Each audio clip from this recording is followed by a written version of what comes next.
Today we will be making tinola na pompano. The cook is now cutting the fish into pieces. And I think he is mad.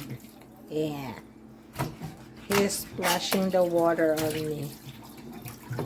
We will cook 2 pompanos, but we will be cooking the heads, the 2 heads and the 2 tails for our tinola with chili leaves.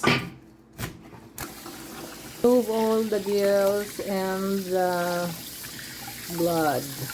Okay, we'll have fried pompano and tinola na pompano. Water in the pot. Then turn on your stove. Water is boiling. Add salt. Pompano. Oops! Slowly. It's hot. It might splatter.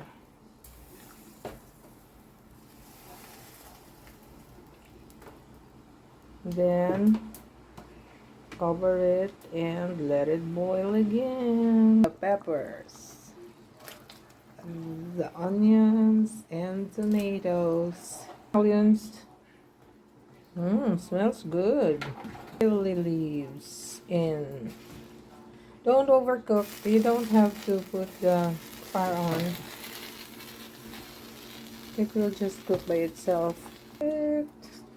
Don't cover it, otherwise the leaves of the chili will become brown. Just leave it open. Okay, we're ready. Yum yum. It's okay to use goggles when you cook. Cook, Mr. Cook. Mr. Cook. Make sure when you fry, the oil is very hot. Here,